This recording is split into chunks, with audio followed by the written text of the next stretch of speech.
Hi, everybody, and we are super sorry for the late start. It's just been a day. It's been a day. The Gorn may have gotten our tech support people, so I'm just going to let that lie Gordon. there. But today we have once again Jason McCannon joining us, Hello. and also Marco from Entertainment Rants in the Out fire. of the comments into the fire. I know. You're actually manning up and joining us. It's great. Doing it. I'm doing He's it. like, he's like, yes. I'm somebody now. He's like, I pulled up my big boy scan. It's That's right. good. I got it. I got my new spotlights. I know it's fancy. Yeah. It's fancy. You know me. It's all fancy pants everywhere I go. I know. I can see the Funko Pops. Yeah. Anyway, so we are going to be talking today about this amazing episode, Memento Mori. So before we get into it, let's roll that beautiful beanie footage.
What's up, Trekkies? It's your boy Wil Wofford here with Trekker's Delight, a Star Trek-inspired podcast. Before we get started, we're going to give away $100, so make sure you like, comment, and subscribe to our channel where we will announce the lucky winner every single week.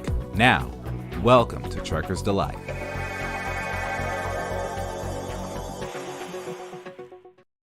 My $100. I'm sorry, Jason. Still waiting for my check.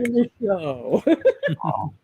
And Marco, like you get this as advertising. Like, I mean, I'm not entirely persuaded that we don't have Trekker's Delight, the Entertainment Rants version, like somewhere floating around. Check the URL. It's already been purchased. Fair enough. Fair enough. So, okay. Today's episode was pretty intense.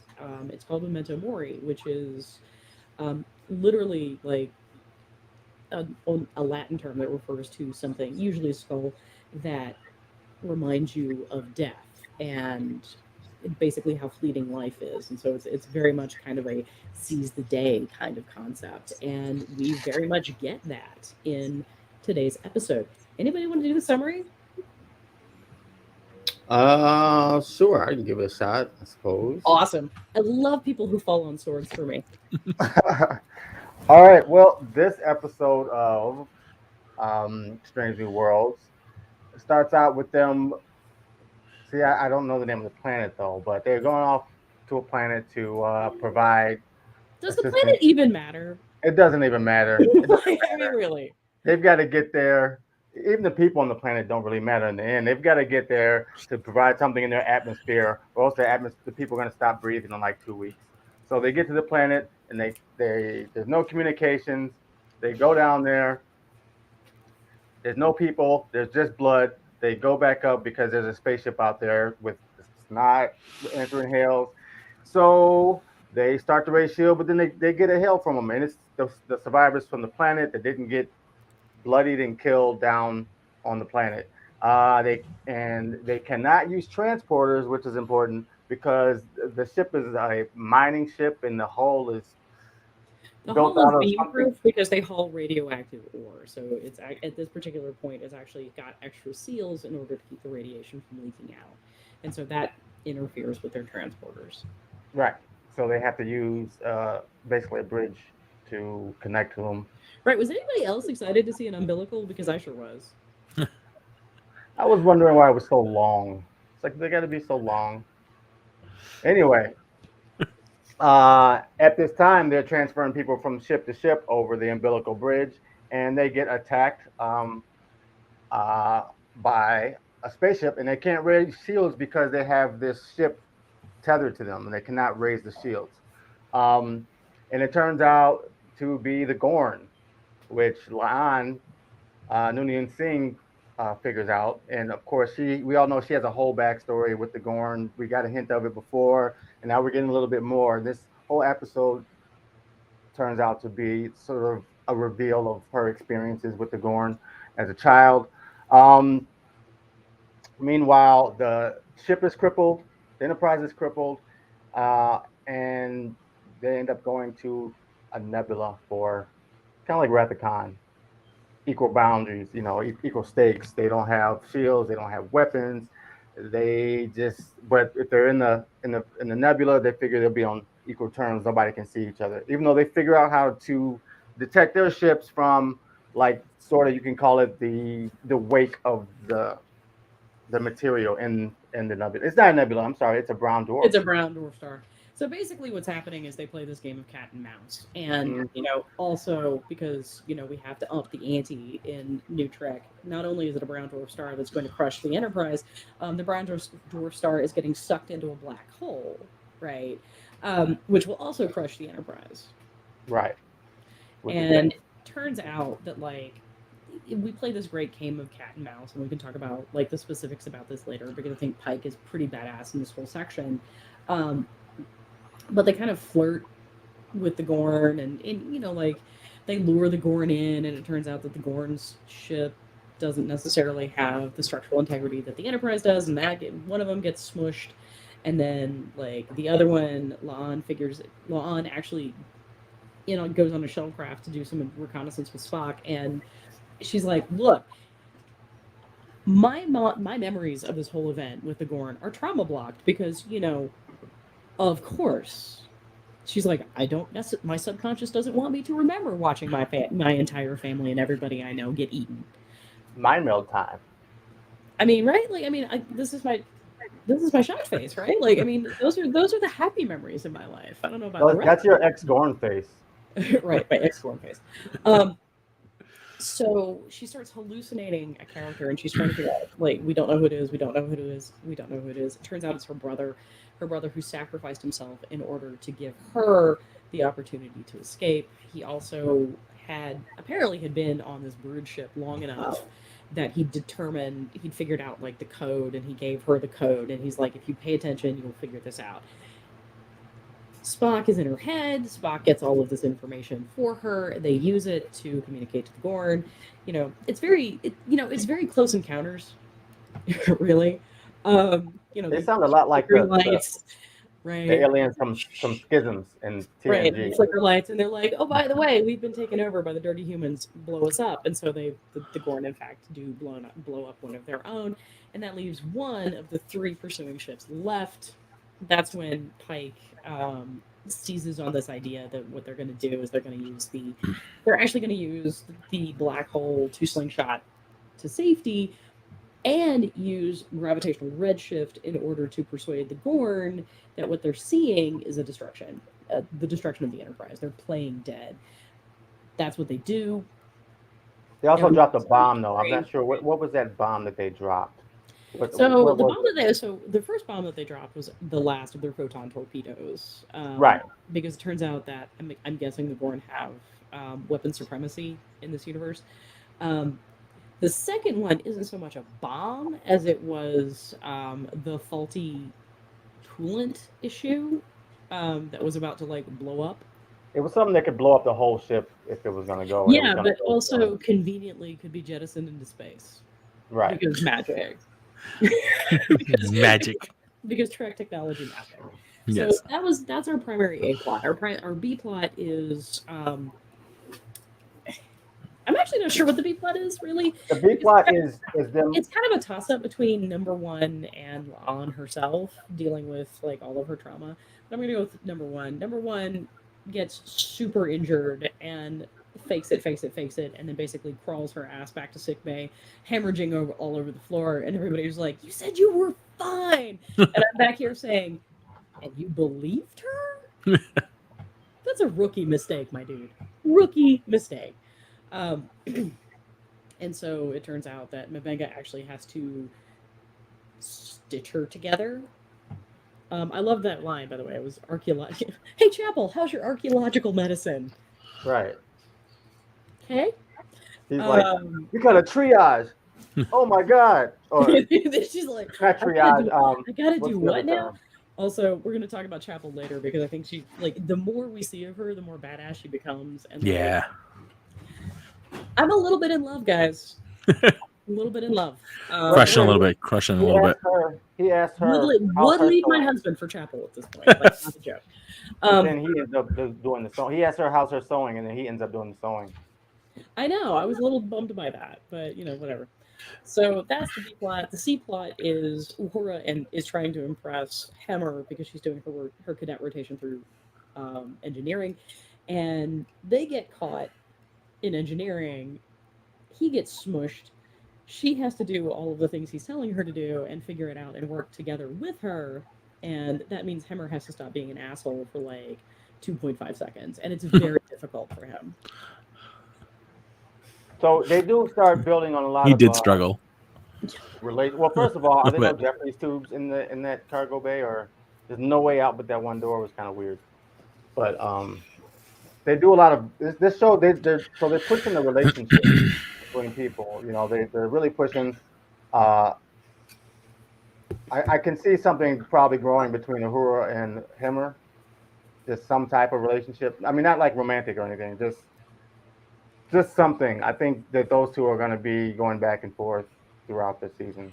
I live in fear of what kind of fanfic is currently being written about her. I'm not gonna lie. Well, his antennas don't move. It's the internet, so there is erotic fanfic about this guy. Oh yeah. How are you supposed to know what he's thinking if his antenna don't move? I guess they decided it was too expensive to add the animatronic to the prosthetics. I always liked it, like on Enterprise. Yeah, but that was always really awkward and weird. But that's the general summary. That's what we're dealing with. So let's talk a little bit about La'an first, and what's going on with her. Who wants to take La'an? I'm still stuck on the fact that it's another Noonian. Like, how many do we need? When are they gonna drop that bomb? They have to drop that bomb at some point of that relationship. Also, I mean, like what we learned in Ghost of Illyria last episode was like that she's lived with the trauma of being descended from this dude, and I'm thinking like, so change your name. You could. Well, I mean, there's that, but like, is there? What's the reason? Why is she there? Mostly because we've decided that we need hi William. Mostly because we've decided that we actually need Star Trek has to have a version of the character that we all see on The Expanse. Gotcha. Who we thought she was in the first place, but she wasn't. Right, but no. I think Christina Chung's actually of Chinese descent, whereas Miss Guy is of Ojibwe. Which is pretty badass when you think about it, actually, because Ojibwe is one of the oldest peoples still kicking around in the world.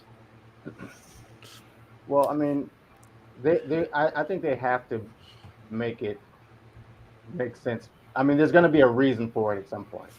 I mean, there's no reason to just have her name there for no reason. Literally, what's going to happen is they're going to we're going to trot out Great Uncle Khan. Like, that's what's going to happen. Right. That was my thought, too. And I'm going to be furious when that happens. Seriously, y'all, I distinctly remember standing in line waiting to go into Darkness as a press screening, and I'm literally like, please don't let it be Khan. Please don't let it be Khan. Please. Oh, fuck. It's Khan. Yeah. And then, Benny Patch Cumberwuzzle spends the entire 2 hours of the movie doing weird things with his mouth. I don't know. Like, the ADR in that movie was really weird because it would be like, how are you? And I'm like, I love the reveal in the movie. First of all, by that time we already knew who it was, but I love the reveal in the movie. It was this big thing where it says, "My name is Khan." It's like, we know who you are, but Kirk doesn't know who you are. Why are you saying that? And also, your teeth are not nearly that in that way. pretty, so maybe don't do that again. Yeah, it was like Kirk was supposed to go. I can see where you've had wow. cavities filled, my man. Have we ever seen a Gorn ship before? You would know This is more the than I. first time. This I is- thought so, which I So- appreciate the back. Right. I love that we get to the Gorn, and I love that we get this whole new. It's not really a new alien, right? Like because the Gorn actually date from TOS. Right. That was the primary antagonist in Arena, which is the reason that William Shatner still has tinnitus. Tinnitus? I don't know. Pick your However you pronunciation. It's been a long day, guys. Because apparently all the explosions with Captain Kirk's makeshift bazooka is Right. what I'm with. Grass and Caused major damage, sand bombs. like major damage to his hearing. But yeah, so the Gorn, very much within what we know. Yeah. And I don't actually think it's until Discovery that we see them, in fact, coming into any sort of. Well, we saw a skeleton in Discovery, and Isn't there like a random Gorn like hanging out in like the giant galactic meeting? I didn't notice that. I didn't noticed see the that. skeleton. Fattest cat is attempting to gain access. So give me a second. Oh, I just noticed the skeleton, and Yeah, I remember the skeleton, but I don't remember Captain, like a live one hanging out. what was that captain's name? Lorca. Lorca. Yeah. I'm kind of disappointed we didn't see any Gorn though, and we didn't get like the slowest live action fight. So I think I gotta say I think we're actually building up. Not that Strange New World is supposed to have this arc. Wow, Maddie, like that was amazing. You literally tossed all my notes. And Marie is freewheeling it for the rest of the episode. Yep, pretty much. Hi. Off the cuff. And like all of our viewers are like, and so what else is new? But I think really we're not going to get like a huge season-wide arc in the same way that we get in Picard and in Discovery. But I think we are going to get like maybe some buildup of the Gorn as an enemy, because you don't trot out La'an's tragic backstory quite this way if you're not going to use it later. No, I think they're going to be episodic, but I think they also are going to keep ideas throughout the season. They're going to do a good job of that. It's not going to be like totally cut off. And I mean they've already started doing that. Mm-hmm. Obviously Pike's trauma is going to keep coming back, and La'an at this point. Mm-hmm. Yeah, I mean last episode and Benga had a whole thing with his. Or was that this episode with his daughter? No, last episode that was Ghost of Illyria. That was last episode. Okay. No, this episode he ends up like directly giving number one blood because she hemorrhaged like a stuck pig, I guess. I don't feel like I'm really struggling with the metaphors tonight, guys. Like, I mean, more than looking usual. like a stuffed pig. More I don't than think Una has had a lot to do as a number one yet. right. I feel like she's there, but I don't feel like she's really doing anything. Although she did literally save the entire ship last episode. Just Yeah, look okay. there. But I don't know if she feels like a first officer yet, really. No, I still think she has some work to do and has to come into her own. There has to be that episode. And you're right, the last episode when she pretty much saved the ship, but I think there's still more development. I think she still needs some more development. Yes. How many episodes this season? Do we know? What's Maybe 13, 12, 13. 25. I wish. Wouldn't that be nice? Yeah, Yeah. we're no longer there, my friends. We're Those days are I mean- gone. right. Well, we do have 20-some episodes of Star Trek. Period. If you count Picard and count. Oh, I mean, actually, way more than that. If you count Discovery, Picard, and Strange New Worlds, at least you are No, don't getting. get me wrong. It looks I am- like 10 I am is the number. here. They're touting 10. Yeah, but my money is they're going to call back for some extras. Yeah. So who's going to be best They're friends? going to have to negotiate with Anson Mount in order to get him back because he has been tapped to bring his Black Bolt back to the MCU. Oh, That's a life choice, guys. Yes, Faggy. That's a life choice. Do we need him there anymore? No, I I don't think- forgot about that. About that. Yeah, I don't think we need that. I don't think we need him there anymore. We took care of it in Doctor Strange. We're good. Yeah, and let's be real, the Inhumans was terrible. Yes, I mean, Okay. bringing them. I didn't have. It was okay. It was not okay. Like, It was not okay. okay. There was a lot of things. There was definitely a lot of things wrong with it. But bringing it into the general overall MCU would be helpful. So I will cop to the fact that I quit watching Iron Fist and started reading episode summaries because Yeah, most people did. Yeah. because I hated it with fire and passion. Yeah. I watched all of it.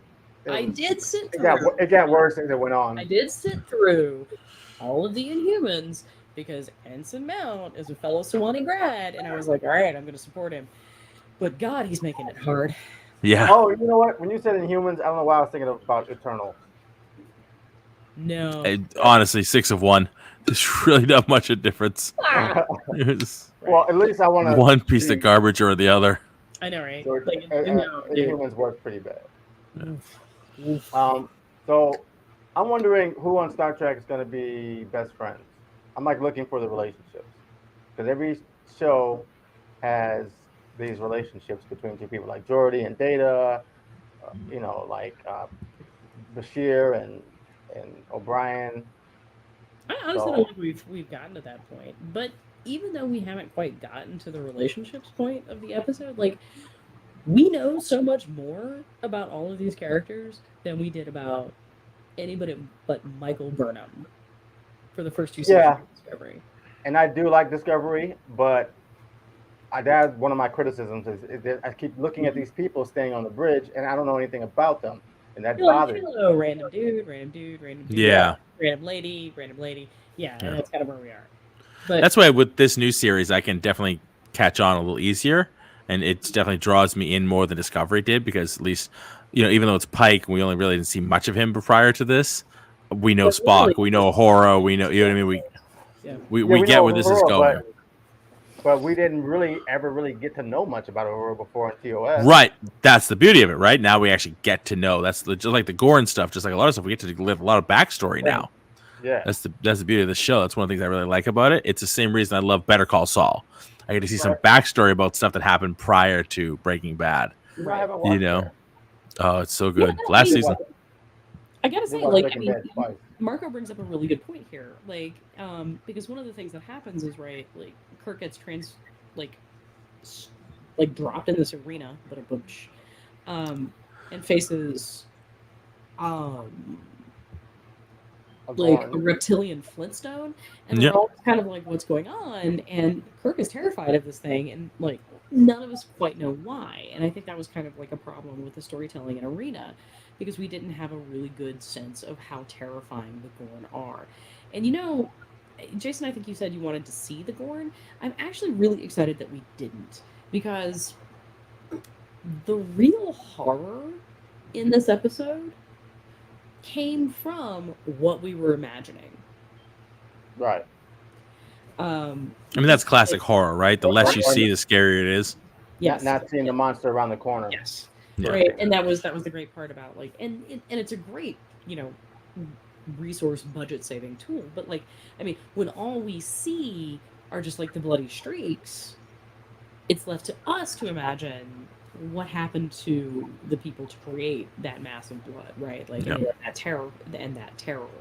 And I think that actually adds to the ambiance of this episode. I gotta say, like, so first off, this episode started out and it felt very much like a TNG episode to me. Like, from La'an's initial log entry. Mm-hmm. I was like, oh God, we're going to rescue a random planet. And it's not going to go well for us. I was just like, oh, did anybody else get that vibe?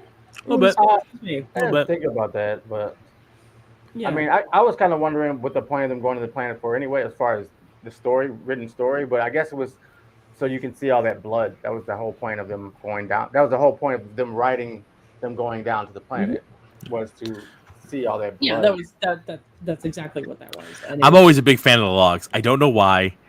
I mean, I loved Voyager, and where it was getting some sort of a captain's log or somebody's. I don't know why that like intrigues me, or I have fun with that. I like the log stuff. Yeah, It was fun. But- So it was fun to see. Yeah, You'll no, notice in I Discovery, though, remember I'm not- distinctly when we first got like the actual first Lower Decks like log entry, and I was like, all right, now you were a Star Trek series. Well, now we have other people besides like the captain or first officer. Yeah, we get more out of Ortegas, Beginning. guys. Let's talk about Ortegas, who apparently has not only just mad piloting skills and mad mathematical skills, she also has a command of history. Like, I mean, I skipper, dive, like Right. that was Dive, dive, amazing.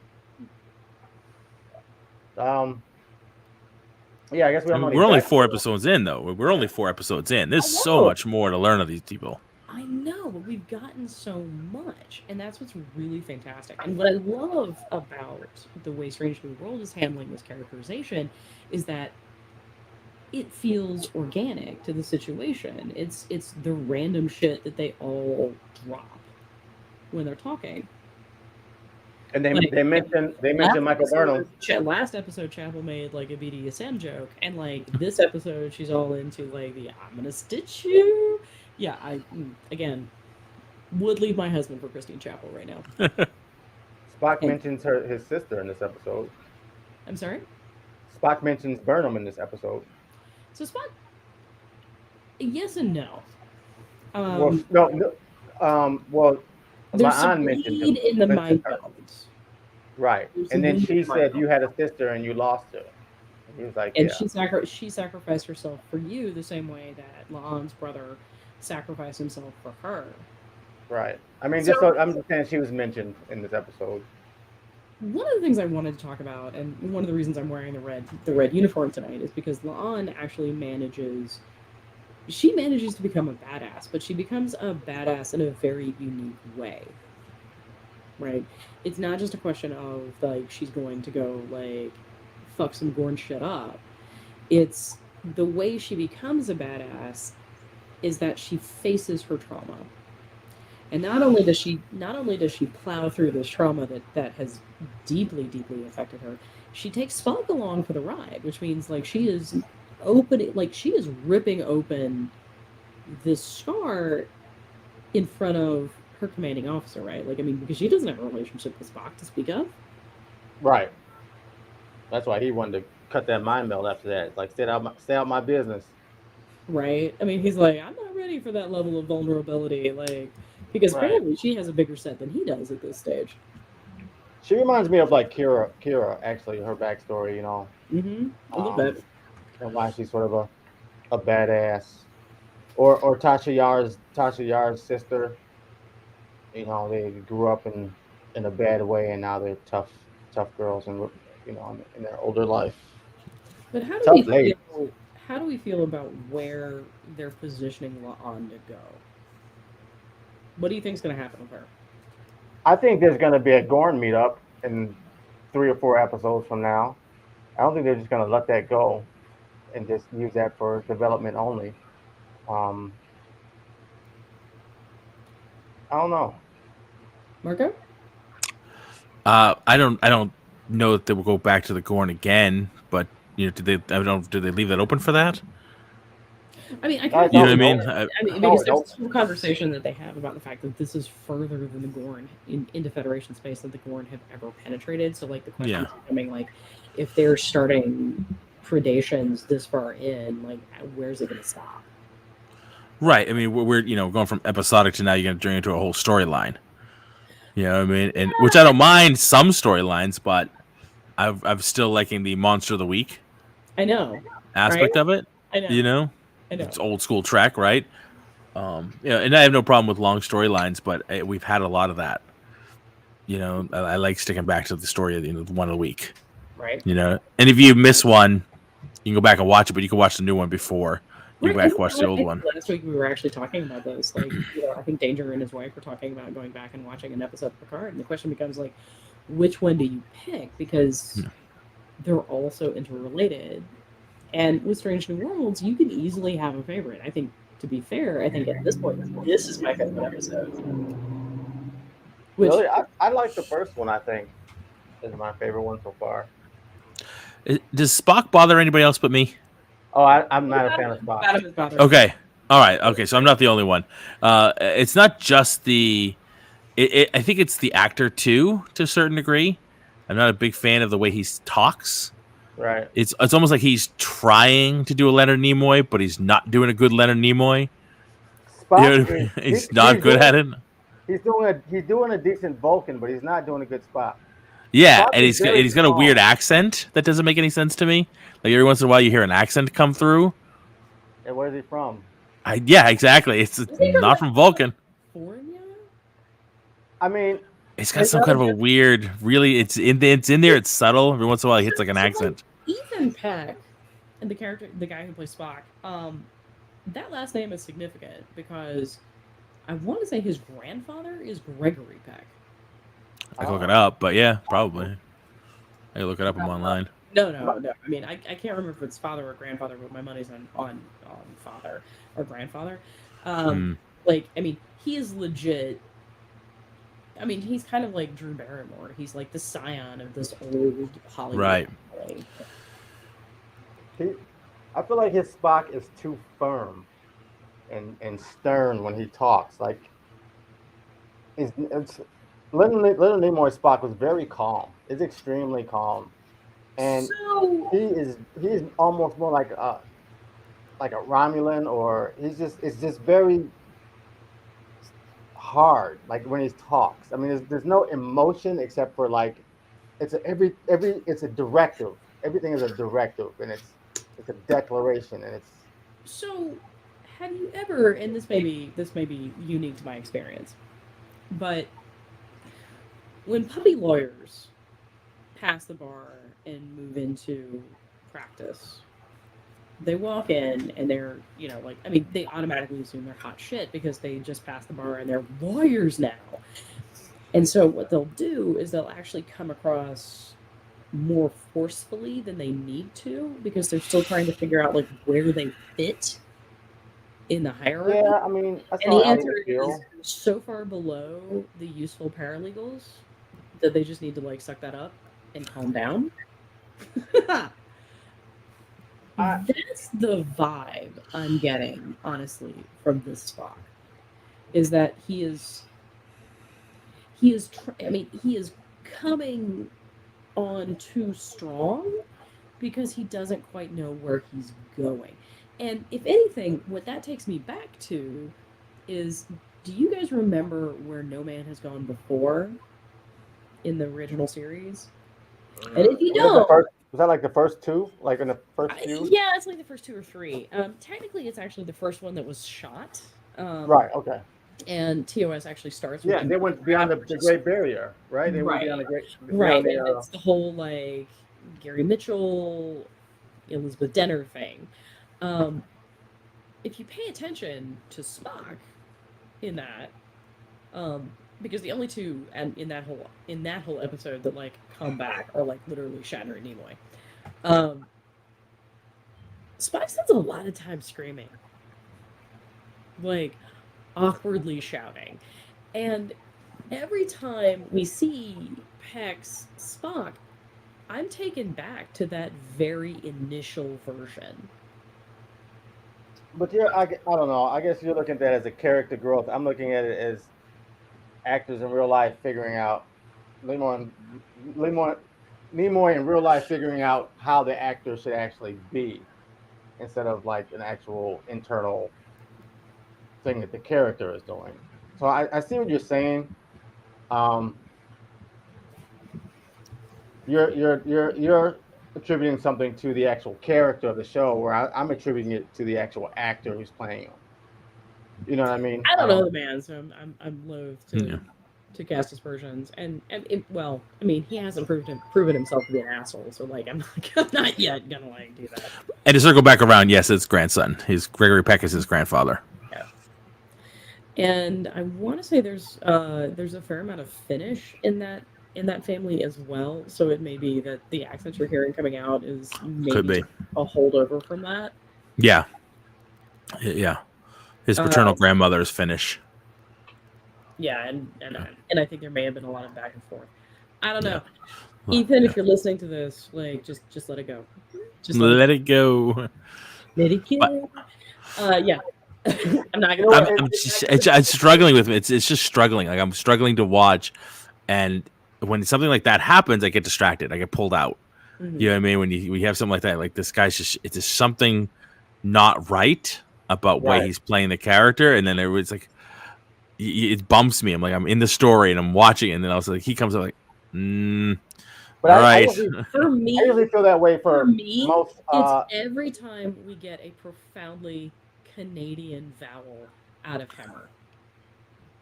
What? There you I go. don't know. Like every time. I love you, Manny. I do. But but it's very strange because Hemmer has like, you know, what's his nuts has that's terrible. Yo, it has been a really long week. I feel that way about most Vulcans though. Like I really only feel like there's a very few Vulcans that I think do Vulcans well, and I think it's Spock, and I think it's T'Pol, and I think it's Tuvok. I was gonna say, what do you think of Tim Russ?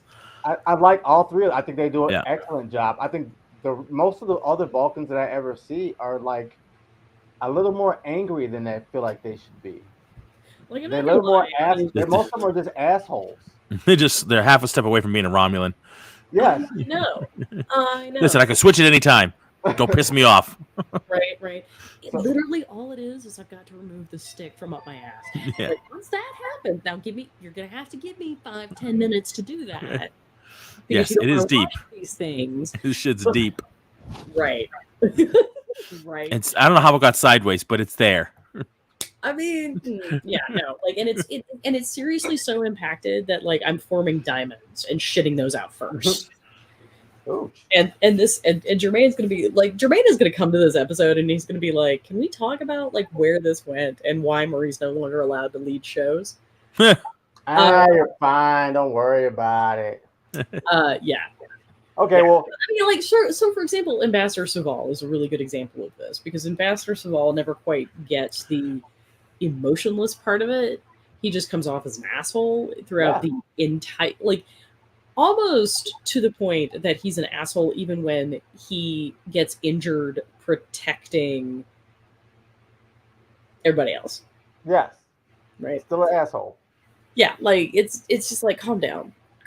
Like you do not have to be this prissy. But I gotta yes, we know Spock bothers you.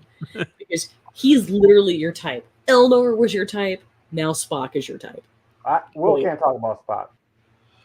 But I do actually want to move a little bit and talk about like the Hemmer Uhura dynamic because it's kind of fascinating to me because we've got these two characters, Hemmer, whose entire personality can be summed up in doesn't give a fuck, and Uhura, who has all the fucks to give but has no idea where to put them. Right. So I think that was a really interesting dynamic. I'm sorry. Yeah, that's why I said too. I'm interested in seeing if this is like a one-time thing because she was happened to be in engineering, but they've already established something between them earlier at the Pike dinner at the Pike Fest. So I feel like they're gonna start doing some relationship between them. Just like I said, not romantically at all, but just like I think there's gonna be something between Uhura and Hemmer going forward. Do you think Hemmer's going to adopt Uhura, like just some sort of awkward uncle? Like Gray and Adira, just adopt them. Oh, you're my little babies. I know, right? Except we work on the fucking ship with you. We're not your babies.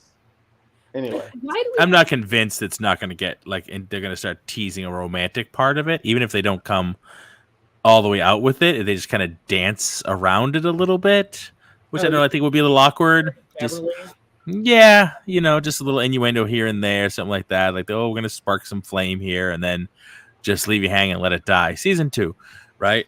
Right. I don't know. I don't see it, but maybe I hope not. We're no, because I legitimately want Hemmer to continue being a prickly asshole.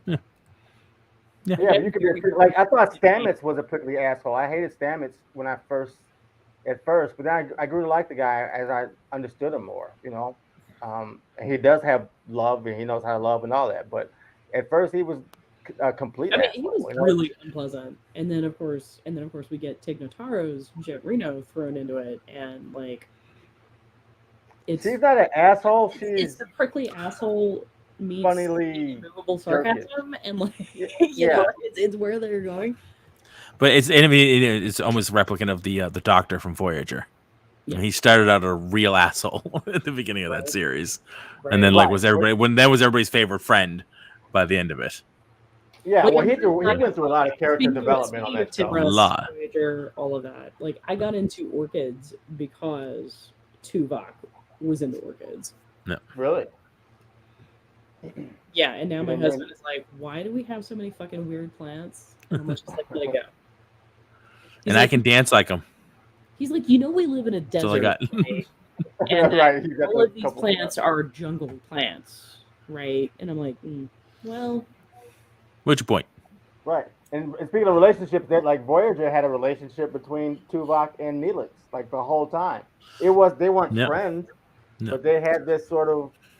There was this. That's they were why. frenemies, really." Tuvok's episode Yeah. worked so well, and that's why Yeah. the Riddles episode worked so well. And you had the Doctor and Seven. Mhm. They Doctor formed a and bond Seven. together. Yeah. Yeah, right. It That was makes always so much this more sense relationship. than the whole Chakotay 7 business. Way more That sense. was right. That That was ridiculous because that was like shoehorned in at the last minute. It came out of absolute nowhere. They Like did that no, there was over the no whole last- development. There's just whole all of a last sudden season. we're doing where she's discovering it through the holodeck and experiencing Like, what happened. Almost, I started reading a book that took place after that, and it was like, oh, they, you know, and then at the end, like the series end, like Janeway's over the grave and talking to Chakotay and about Seven. Like, where did that come from? It was really fast and then went nowhere. yeah. Do you have an Orlando Bloom fetish as well, William? I have to ask. He probably does. Because Well, I guess my question is- Ethan Peck feels kind of a little too solid to be elvish, right? Like, I mean, that would be like somebody going, "Hey, Henry Cavill, could you play an elf?" The answer is no. No. No, Henry Probably Cavill's built like a brick shit house. Yeah. Hey, Yeah. can't spaceships extend their shields over the ship next to them? Isn't that a thing?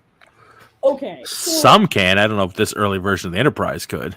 did anybody? Okay, so there was so I've seen it happen before, though. about that. Yeah. So like the question becomes, what is the nature of these shields, right? Because if they're an energy field, the question becomes like, why don't we again, like Jason's talking about, like, can we, like, how much flexibility do we have in that? But Right.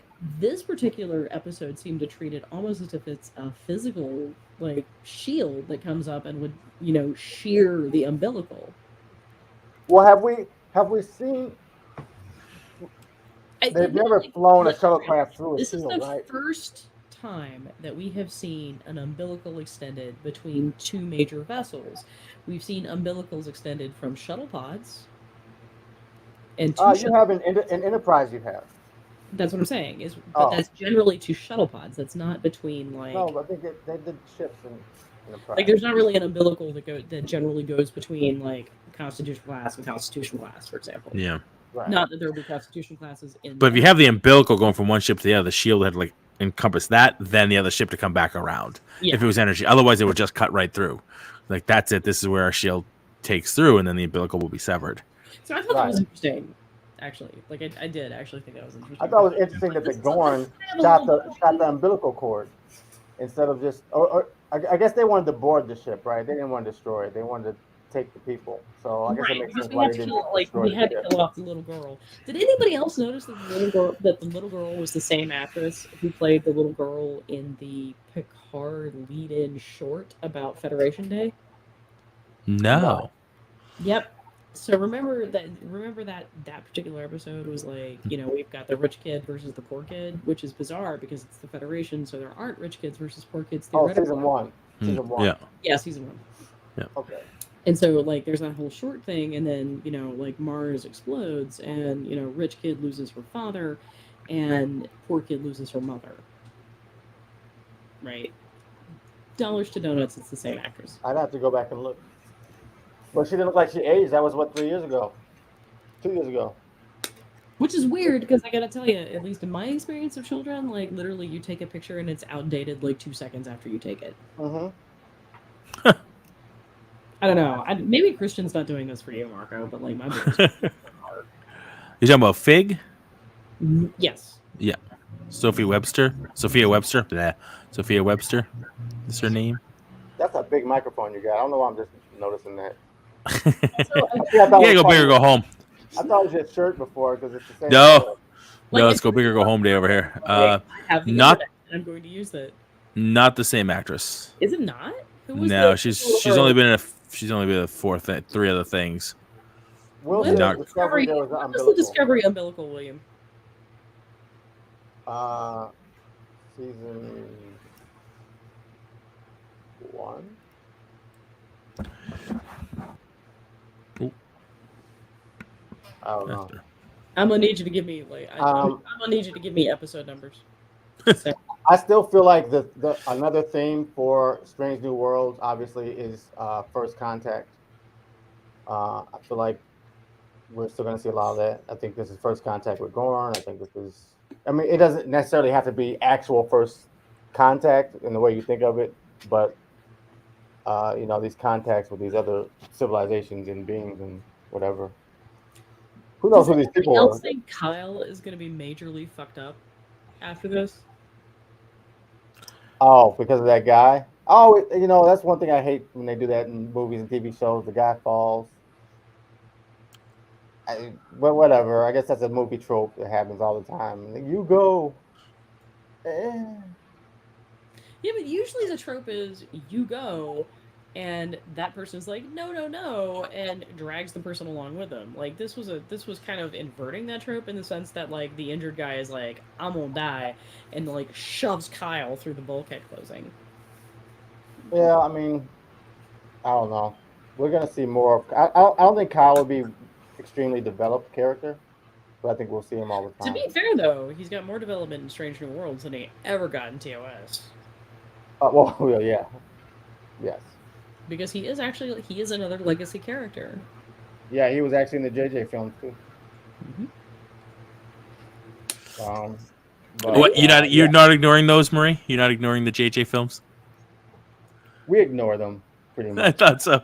We bring them I like- up, but we ignore them. They're I like not- Marie does that. Marie does it all the time. What? That doesn't exist. I will say that the JJ films have the best, You said the words, best Star Trek and story ever. Like I did. And what do I always tell you? I what do refuse to dignify that. See? She won't do it. She won't do it. The JJ films have the best Star Trek story they've ever made. Oh my though. That's it. You have to acknowledge all the bad so you don't repeat it. If you ignore the bad exists, you are doomed to repeat it. They're great blockbuster films, and without them, we wouldn't have the shows that we have today. I know, and Very true. and there But- were And we wouldn't know what not to do, like putting R2D2 flying through. Right. Except that apparently JJ has gotten the green light for another Star Trek movie, and I'm like, but what? Yeah, he's in hot water right now with DC because he's not producing the stuff they wanted him to produce. For Right. them, like he hasn't like coming to actually getting it done. Yeah, They're like a little- Demigod is like trailing off into the ether, and DC, and HBO is just like, so what? What are you doing? Yeah, no, like the whole announcement with the Star Trek movie apparently came as a complete surprise to the cast members. They I had thought no it was idea. going to be a Quentin Tarantino movie. I heard that for a So, while. I mean, I don't know. I don't actually know if they're going to go with the Quentin Tarantino idea. I have no idea. Like, this was me literally, like, digging around on the internet before this happened. And I was, and whatever reason, apparently, even though I've had to wipe this computer and it's relatively brand new, its algorithms have already figured out that Trek is going to be an interest of mine. It knows who you are. Yeah. No. How about the? I mean, I'm I surprised. love it. Like my computer already knows. Like I have literally had like random guys come up and be like, so at Comic Cons and the such, and been like, so I don't know if you've ever seen this show. It's called Star Trek, and I'm like, I'm passingly familiar. Yes, I've heard of it. Right. Yes. Hey, wouldn't it have been great if they'd slungshot around the black hole and ended up in 2021? Like Excuse all me. the That Star Trek you talk about, is that with that Darth Gandalf and Right. Just- Wait. That's where they have like the Mr. Fusion. That's right. Yeah, no. Jesus. So, I mean, back to the episode. I really did actually like the whole engineering segment, because we get like an entire read on Hemmer that we hadn't really gotten. Like the whole discussion about. I really loved the discussion about pacifism and what he's actually like, how he conceptualizes pacifism. I want to know how he sees. I mean, can he see how these readouts? Because These he has panels, magic psychic powers. the computer screen. How is he looking at computer screens? Daredevil couldn't see computer screens. And also, I don't know how his magic psychic Andorian powers let him read computer screens either, but apparently he does. But my other favorite, like, is that moment where, like, you know, Uhura's, like, dragging him through and is, like, carrying him, and then she stops and he's like, it's blocked, isn't it? Right? Like, Right. and there's just this weight on Hemmer of, like, I truly felt like I was gonna hear a line to the effect of like, I retire in 2 days, or I'm too old for this shit, like in any moment of that. I mean, he was very much channeling his 80s sidekick there. Yes. And I think it would. I was thinking about it. Would it make sense for them to have EVA suits in the cargo bay? I guess that would make sense. Yeah, absolutely. Hmm? Absolutely. But it doesn't make sense for there not to be any other exit but that door. Got to be some other way out. There's Jeffrey tube throughout How the many whole. cargo bays have you been in? A lot. I used to run the. I ran the Kessel run for like 2 years. The carrot moment. I loved the carrot moment. Like, that is an angry man with a carrot. I like the what do we do, throw luggage at him comment in the callback when they actually throw basically luggage at them. Let's eject this shit out. Let's get him. That was really good. That was amazing. That was fun. Amazing. Also, I love the kind of callback to the torpedo designs as well. Like, that was cool. That very much reminded me of the torpedo that Spock's body was in. Yeah. In Star Trek 2. Star Trek 2. Mm-hmm. Yep. I thought that was really cool. That's another thing that I really enjoy. That I'm really enjoying about Strange New Worlds is how they're incorporating these design elements that literally take you back. Yes. Yes, they do. They did a great job of encompassing the art from TOS, but in a modern way. Yeah. Mm-hmm. That was one thing I struggled with Enterprise. It's, you know, even though it was prior to you know, Kirk and all that. Supposedly, Enterprise too. I don't know. I struggled with it because some of it looked too advanced. Well, I mean, Do you know what I mean? Like, it's prior again, to it was Kirk's 30 years time. later. It was 30 Right, years right.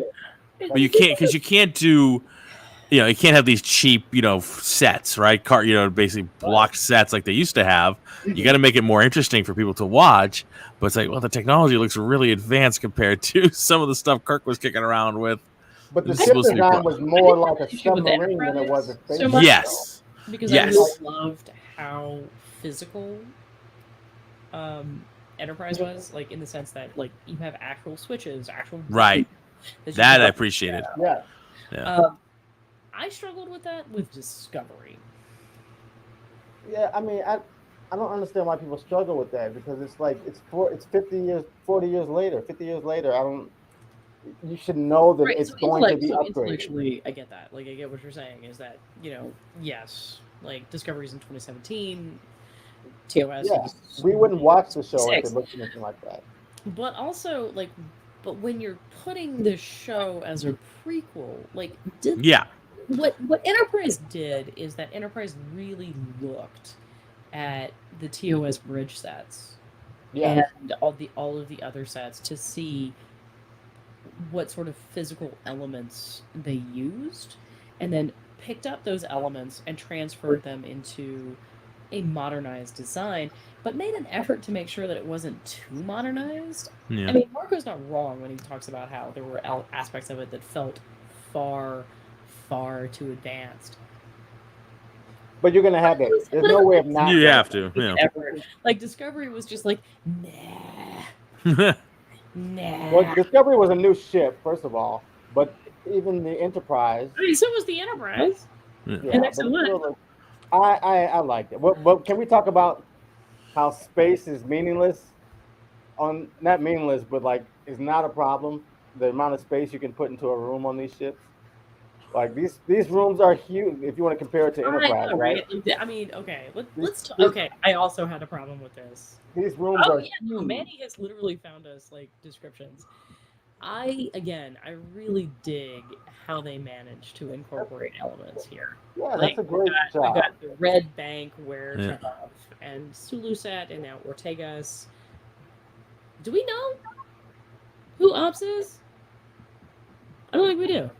So whoever random Ops person is, and like we've also got the chair rail thing that goes all the way around. I mean, I really like the attention they paid and the detail. They're done very well. Designs. Yeah. There's a lot of work put into that. Yeah, a lot of work. And a lot of really thoughtful work that I don't think we got. I really don't think we got with Discovery. No. In the initial setup. And I think that's. I mean, obviously they had to throw Discovery several, like 900 years into the future, in order to avoid writing themselves into a corner. And well, yeah, because it didn't exist. That with Christopher Pike. Right, because they didn't. I thought they were gonna. I don't know. I knew they had to get out of there because they didn't exist in history. So I thought they were gonna either get stuck in the mirror universe or something like that. I don't know. I mean, we're gonna have to see where this goes. Hopefully, a good place. So, like, we've got about 3 minutes left. Is there anything? I want to see them flow through the paint universe. The paint universe? Yeah. I don't know, man. I don't even remember what that is. Did you see Doctor Strange? I have not. Like in What If, they zip through a bunch of universes, and one of them is just everybody's made out of paint. Nice. Like just liquid paint. Like, what the fuck is happening right now? They go through all this crap. It's so funny. Like, we're paint now. Thank God we didn't get stuck on that universe. Right. This is a thing. Yep. Nope. Yeah, no, I have to admit, I'm still working through Moon Knight. I think I'm about 3 episodes in. Oh, yeah, I watch Halo. I love Moon Knight. What a different show. Yeah. If he doesn't win like 3 Emmy Awards, one for each character, he needs to win one for each character he plays. I am just at the point where they're introducing the third alter. Just at the point. Because we've got Mark Spector and Steven. We haven't quite gotten to the other guy yet. We don't actually introduce him formally until the end of the series. You don't ever hear his name or introduce him legitly and like signify like, yes, this is somebody until the very end. Hey, can we talk about this idea of when you die, they put you in the do they jettison you out into space in Star Trek? Yeah. That's what the point. I mean, I understand. Well, that's yeah. They throw you in the water. But water is part of the ecosystem, right? Like, like fish and shit are going to eat you eventually, or depending on where you end up. And this is where you find out that Marie watches a lot of Ask a Mortician. Depending on the situation, you could literally freeze and float around for eternity. Oh well, I guess depending on where you end up, right? Well, that actually on Voyager that actually happened, right? Didn't they? I'm a little concerned. Like, I saw like Manny breaking off into an image, and I was really concerned where this was going to go. Yeah.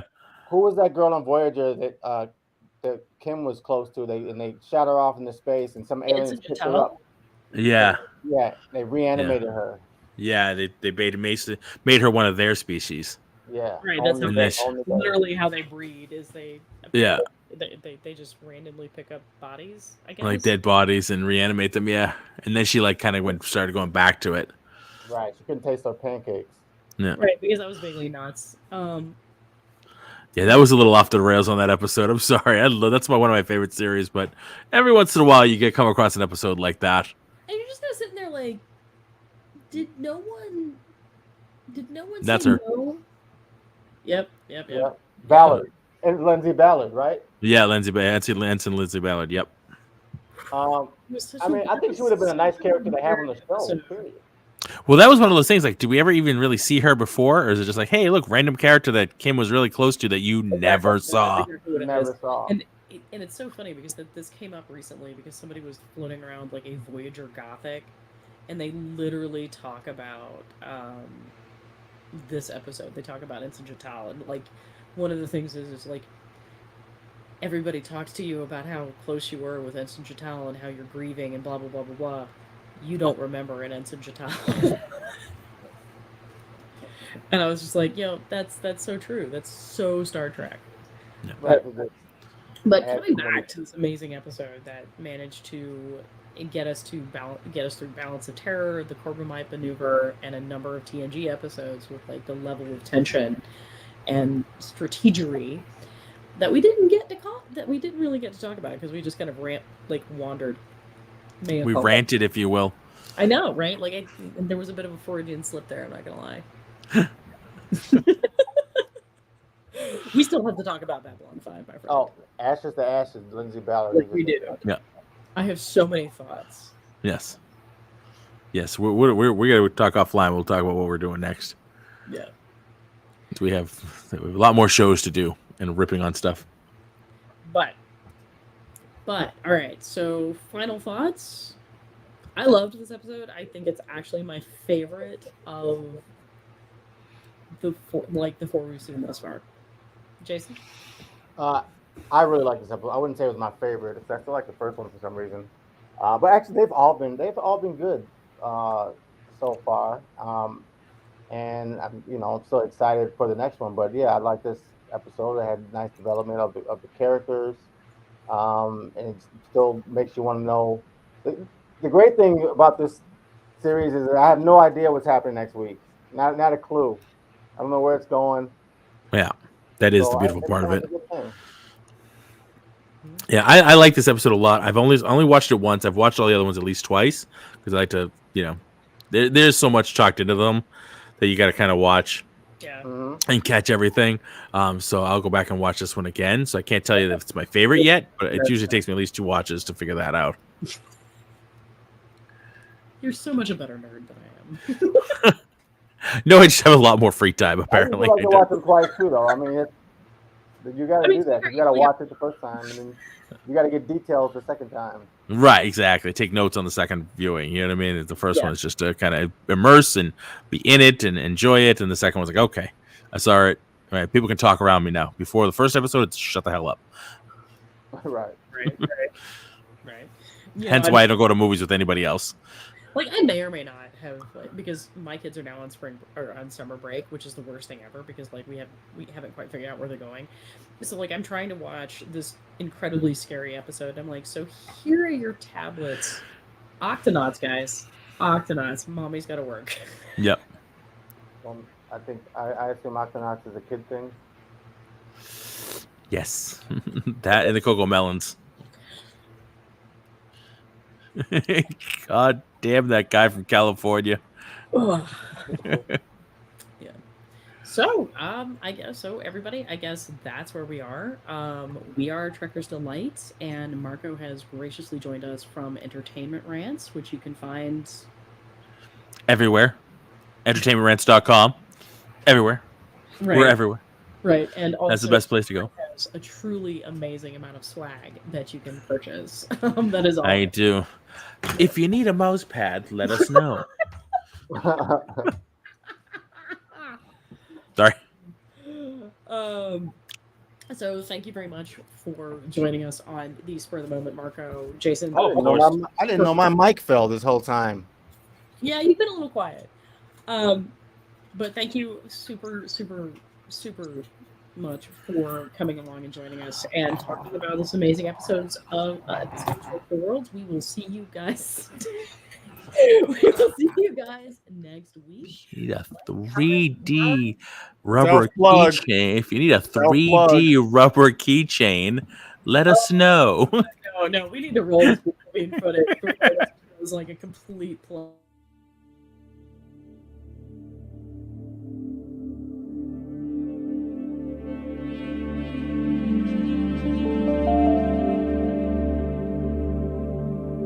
Now, again, I'm going to say this again because we're near the end of our show. If you are our allies, we are not talking to you. We are not talking to you. This does not... Okay? We're not talking to you. Stop trying to take our and make it your goddamn business. It ain't got nothing to do with you. It ain't got nothing to do with you. Our experience of grief independently. Bruh. Yes.